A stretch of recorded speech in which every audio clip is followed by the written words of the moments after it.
Good afternoon. For those who don't know me, my name is Moke Simon. I'm District 1 Supervisor here in Lake County. Today, it's an honor to be standing here with all these officials, local officials, volunteers, to talk about what we're doing here in Lake County and our struggles since the Valley Fire happened in 2015, September 12th. And we are looking to the Governor's office to really help us move through this process. Today, I'd like to thank every one of the first responders in the room for everything that has happened in our area and all the hard work they've done. I'd also like to thank all the elected officials that are here today, Senator McGuire, Senator Curry, my chair of our Board of Supervisors, Tina Scott, and ultimately the Honorable Governor Gavin Newsom of this great state of California for his time and really his energy to come here to Lake County, as far as I'm concerned, the greatest county in California, and I will say that, and to spend the time with us today. So what I'm going to do is go ahead and turn it over to the Governor. Governor Gavin Newsom, welcome. Thank you for coming to Lake County. Thank you. I want to thank the supervisor and both supervisors that are assembled here today, and the senator and assemblywoman. Obviously, I'm gratified to have the sheriff here and Tom Porter, the head of CAL FIRE, a number of other dignitaries you'll hear from in a moment. But more importantly, I want to thank members of the community for being here, for your persistence, for your faith, devotion to the cause of rebuilding Lake County. That is a county that has been pummeled over the course of not just the last year or two, but over the course of many, many years by fires larger than we have seen in our lifetime. I had the privilege of being here a few months back before my inaugural. Got a firsthand tour of not only the community, but the high school, and sat down with the sheriff and the supervisor and others and talked about the challenges and struggles coming out of 2015 and the fire and the aftermath. Only to learn more about 2016, and then to see the headlines of 2017, and to experience a firsthand understanding of the stress that's been placed on this community, the inability to step back up and get off the knees and start the rebuilding process because you're just simply running, as the Assemblywoman was just saying, in place. She described it as running up an escalator, the opposite way. That's the impact that these fires have had on this community. And so we're here to highlight that. We're here to celebrate the tenacity and commitment and resolve of this community. And we're here to do more to support this community as well. And what I mean by that is we want to be here not only for the short term, not only here to prevent and mitigate future disasters, but we want to be here for the long haul. We want to be here for the recovery and the rebuilding. We want to be here to help invest in this community and get this community back on its feet. And so what I want to communicate briefly to you is what I mean by that in terms of substance.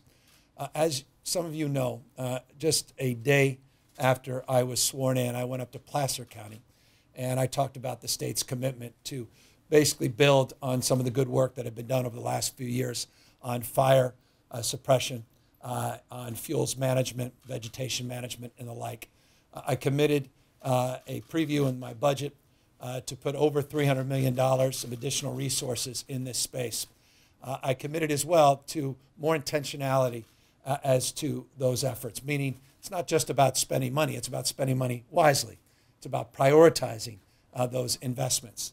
I tasked at the time members of CAL FIRE to put together, through an executive order, a prioritization list of the most impacted communities that are vulnerable to fire, but also are vulnerable from a socioeconomic perspective. And this is something, candidly, the state had not done in the past.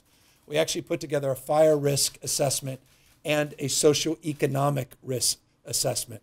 And we blended the two, and then we scored a prioritized list of 35 of the most vulnerable projects that would impact, or rather the most impactful projects that would impact 200 of the most vulnerable communities in the state of California. We coupled that with tens of millions of dollars of investment. But it was crystal clear, as that report was provided to me 10 or so days ago, that we could not achieve the goals set out in that order unless we did something else. And so today, I will be signing a proclamation that declares an emergency in advance of an emergency. Rather than reacting, we want to get ahead of this by moving forward in an efficient and effective manner to protect lives and protect property before lives are lost and property is lost. I will provide that declaration to anyone that is interested in looking at it. Suffice it to say, it's a controversial one. I'm not naive. Some people, want to maintain our processes and they want to maintain our rules and protocols, but I'm going to push back on that. Some of these projects, quite literally, not figuratively, could take 2 years to get done, or we can get them done in the next 2 months. That's our choice. We can choose to go through an advertising process, a procurement process. We can go through an environmental process and get nothing done, or we can actually get some things done in real time. And so we're going to move forward with that proclamation. We're going to move forward with these high priority projects. We're not naive about environmental concerns. I have one of the most enlightened EPA directors in the United States, one of the most enlightened directors of natural resources, Wade Crowfoot, in the United States. They have an environmental protocol and process where we will be thoughtful about these prescribed burns. We'll be thoughtful about these fuel breaks. We'll be thoughtful about the impacts we will have on the environment, but we are going to do so in a way that does not inure, again, to a 2-year CEQA process. In addition to the proclamation, in addition to the prioritization of these 35 high priority projects, 94,000 acres of work that we are endeavoring to advance, we are also doing a number of other things that we want to announce today, and that explains the why. So many of these young folks, regardless of their time of life, are behind me, particularly on the CERT, as it used to be when I was mayor, NERT teams, neighborhood emergency, now more broadly, our volunteers that we want to enhance. We have a $50 million appropriation that was approved by the leaders that to my left and the right that now we are going to invest. We approved $50 million for emergency preparedness, peer-to-peer, community by community, bottom-up approach, working with CBOs, working with AmeriCorps, working with our CERT programs to increase the number of volunteers and increase our efforts to make sure communities are more resilient. By the way, that appropriation usually takes 6 months, and then you go through an RFI, RFQ, RFP, RF, fill in the blank, and then a year becomes 2, and then it's too late.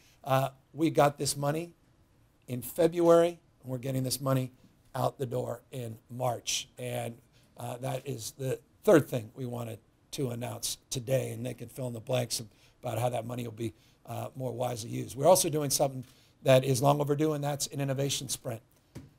That RFQ, RFI, RFP process, I know all too well. And it is Byzantine and it is backwards. We're flipping it on its head. We're doing this procurement sprint, this innovation sprint, and we're getting those dollars out today.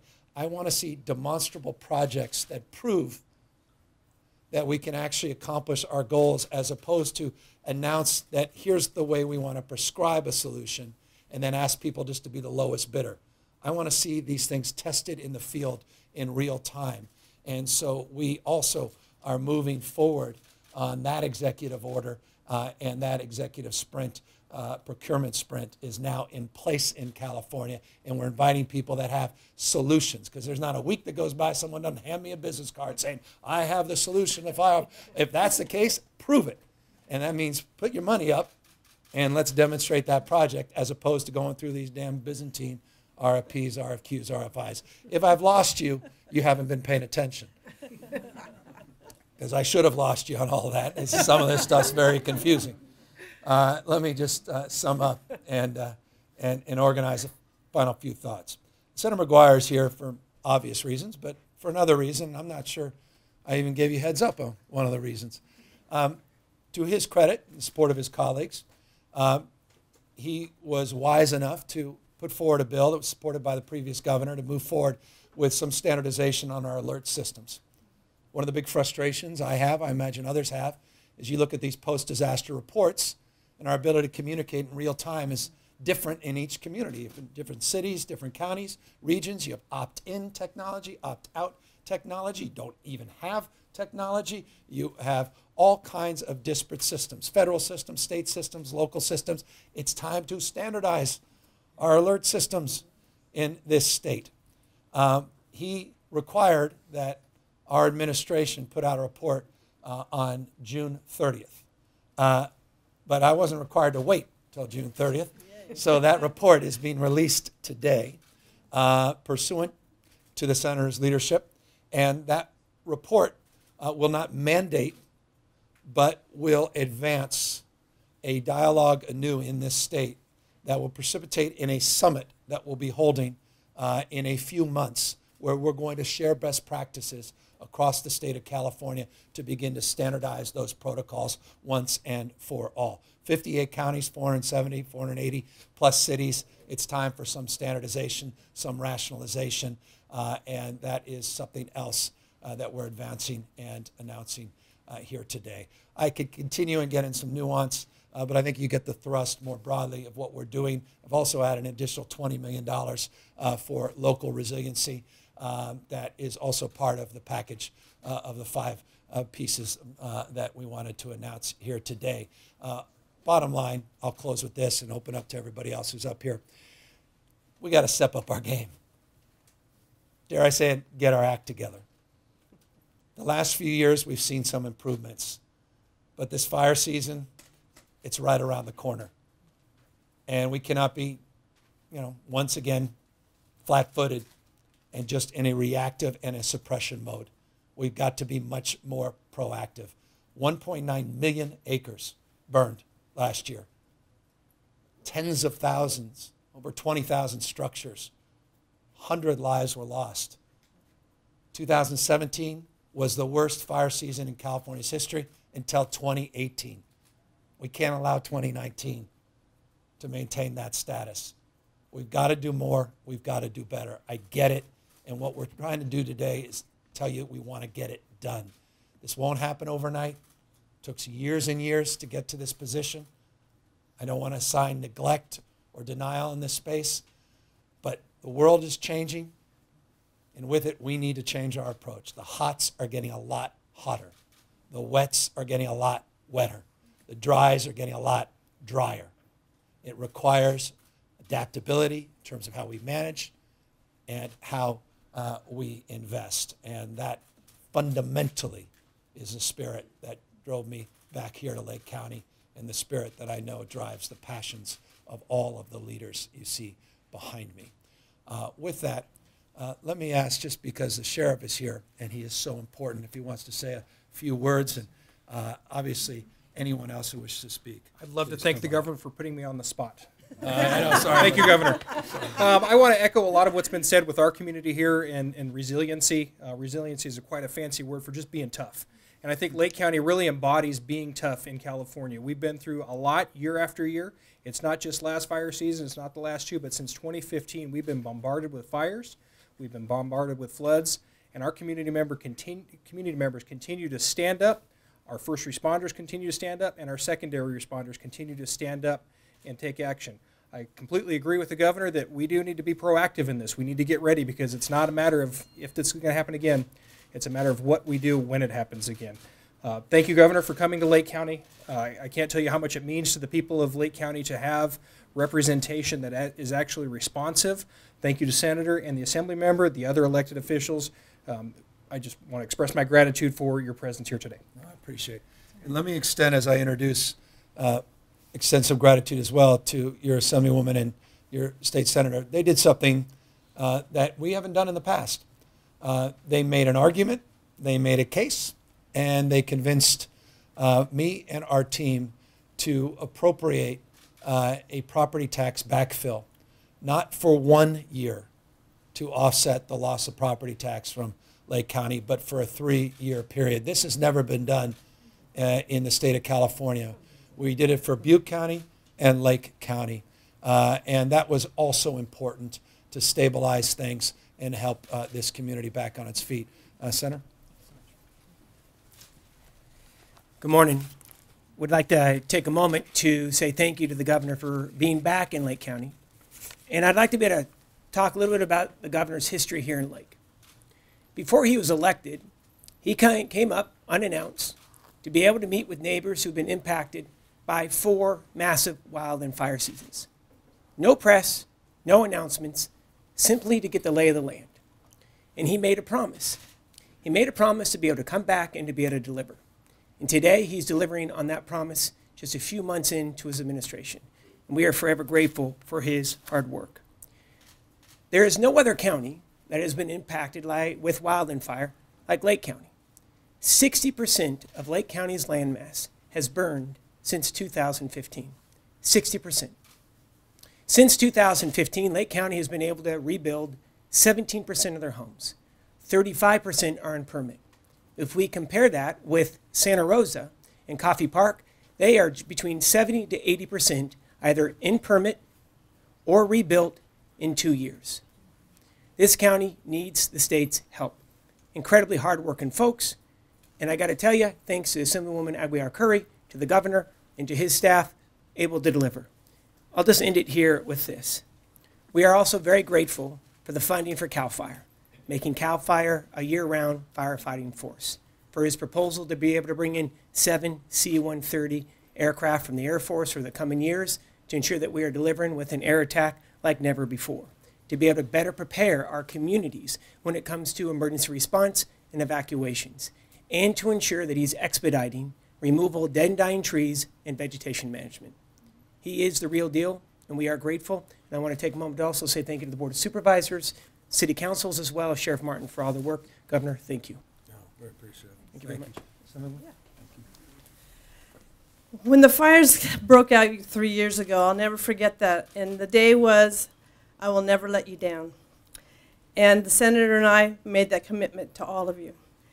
And we will never let you down. And by having Governor Newsom here today, I hope assures you that we're here for you today, we're here for you tomorrow, and we're here for you for the future. And I want to take acknowledgement to the young people that are here today. Why is this important? Because it's a sense of community. These young men and women come from all over the United States. There's some from Southern California, there's some from Massachusetts, there's some from Michigan, there's some from Georgia, Mississippi. I want to thank them for their service and that they will help this community come together. And these are the things that we need to do because we are so disparate throughout the nation. But seeing this right here in my district, in our district, means a lot to all of us. So again, thank you, Governor. This means a lot to us, and it means that everyone's going to trust us that we are going to do the right thing. Thank you to the Board of Supervisors, all the elected officials, and CAL FIRE and OES. You have been my mainstay for 3 years. Thank you so much. No, I want to start introducing you to other leaders in the state, not just CAL FIRE and OES. Though they are becoming household names, and their status has only been elevated. And Chief Porter is here. And for a good reason, he has led in these efforts, and I'm very grateful to him, and I want to make sure he's available for any questions. We're all available for any questions you may have. 5 minutes for questions. Governor, you referenced it about the actions you're taking today, especially on environmental review and doing some exemptions. Do you view this as just a one-time action on this narrowly targeted, or could you see in other areas, housing and this, and what would you respond to some of those critics who say, if you do this, it could open the door to a lot of other actions? Yeah. CEQA. Look, I mean, I made no bones that if we can fast-track CEQA for arenas and football stadiums, we certainly should be able to do so to save people's lives, to help get the homeless off the street. I'll take a back seat, honestly, and I know this is a pejorative. It's sort of rote and cliched. People say this all the time, and it's a lazy phrase. I'll take a back seat to nobody in terms of my environmental passions. But I will take a back seat to no one. I'm deeply committed to environmental stewardship, but also public safety. And I think you can achieve both. One thing I find curious of those that critique what we're offering is that 1.9 million acres of land was destroyed without any consideration of environmental damage. We're talking about 94,000 acres where we will review environmental concerns and considerations, but with an eye on keeping people safe, keeping people alive, and making sure property and the environment are protected. With the federal land, on your first day, you said that you're working with other states to try to also, get the federal government involved in this effort. Yeah. What's the... Well, that was a great response to the administration to that letter. You may recall, if you don't, you might want to Google that. We are. Look, I've tried, as you know, I've reached out privately, publicly, to the administration to make the case that we can't do this alone. In fact, only a few percentage, 3% of the land in California is state land. The vast majority is federal land.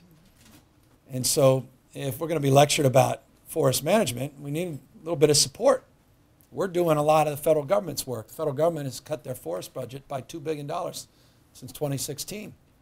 That's not helpful.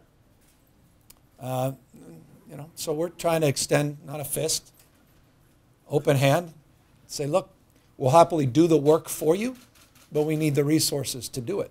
And so we are continuing to advocate for that with other states that are in similar circumstances, because those federal dollars impact Washington, impact Oregon, impact other western states that disproportionately are anxious about those cuts. Governor, you basically said that it was an emergency proclamation in advance, and you basically outlined how you're trying to move around money and spend it efficiently and quickly. How is that different from President Trump's declaration of emergency and trying to move money around creatively? Well, this is appropriated money for its stated purpose. It's not even, it's an apple and a banana, not even an apple and an orange. So in no way, shape, or form is it comparable. Governor, just to make clear, so you're going to be working on federal land as well? Yeah, we in fact have spent over $100 million, and Tom, correct me if I'm wrong, $100 million since 2017 has been expended, and about 49% of that has gone on federal lands. No reimbursement? No. You want it? Yes, but I'm not here to create headlines and pick fights, because we can't afford to get in fights in this space. I continue to say it. I could not. I'm going to say it again. It's like saying there's no collusion. You just say it all the time, and it gets redundant, but keep saying it. I really appreciated President Trump's visit to Butte County.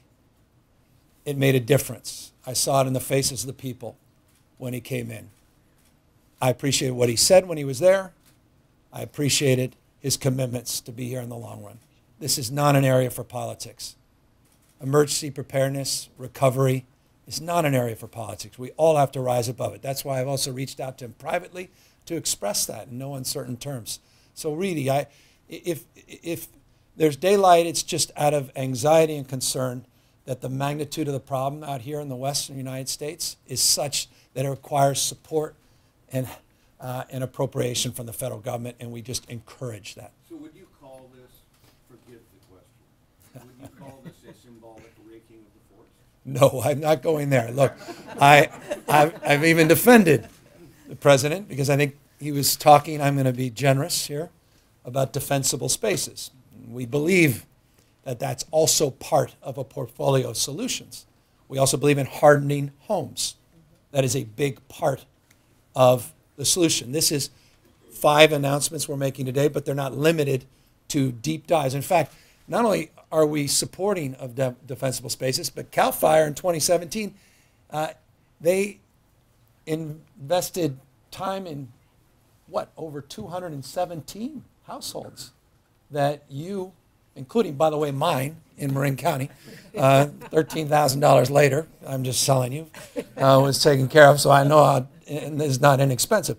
But they've been aggressive in making sure that we're working with property owners on the defensible spaces. So it's private property, federal property. We can't do everything. Defensible spaces, we have some of the most aggressive building codes since 2008 as it relates to ember resistant structures, but we have a lot of built environment that was done before 2008, and obviously we want to upgrade and harden those structures. So all of this is part, again, of a portfolio strategy, including raking. Governor, there's been some criticisms that your action today supports Trump's comments about how environmental laws have gotten in the way of California's ability to do forest management.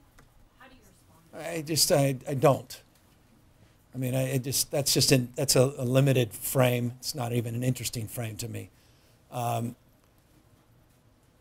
think this is the right thing to do because there's this deep sense of urgency and anxiety. You lost 5 human beings here a few years back. This community is still trying to recover. 85 lives were lost in Butte in the Camp Fire. Enough. With a sense of urgency and dignity to human beings and the values we hold dear in terms of our environmental practices, we can do both. It's not one or the other, it's and. So I don't play into that prism because that's a very political one and I know what that's about. That's not what this is about. One more question is, would assistance for homeowners for hardening structures be the next part? Yeah, it's a big part of what we're talking about, working with local government that's in that business, and also obviously as it relates to all the renewal the renewal, all of the rebuilding. We are being very cognizant of that and trying to figure out ways of providing more grant, more assistance to procure the latest technology in terms of ember resistance, not just in terms of roofing materials, but venting materials and the like. By the way, I just want to make one note. If you're looking for an example, and I'll end because I feel the room. If you're looking for an example of what we are announcing today, I would encourage you, because you're not far away, to go up to Paradise and drive in from Chico on the Skyway. That turned out to be the evacuation route that saved quite literally hundreds of lives, arguably even more. That Skyway went through a vegetation process. It was managed. Had it not been, it's likely no one could have escaped. And thousands of other people's lives would have been at risk. Hundreds of lives potentially have been lost. That's the kind of project we're promoting here. These are the fire breaks. This is just common sense. This is not about deep logging, all this nonsense everyone tries to throw in. This is simply about looking at that WUI, that wildland-urban interface, where 2.2 million homes reside in that interface, and being very strategic about communities that are most vulnerable. People with disabilities, people that are infirm, people that are struggling because they can't afford a vehicle, making sure that we are protecting their lives and protecting those communities. So I end on that, but that is the ultimate visual of the type of project that we're promoting here today. Thank you, everyone. Thank you guys The very chief much. and local officials be available if you want one-on-ones. Thank you so much. Thank you guys. Thank you all.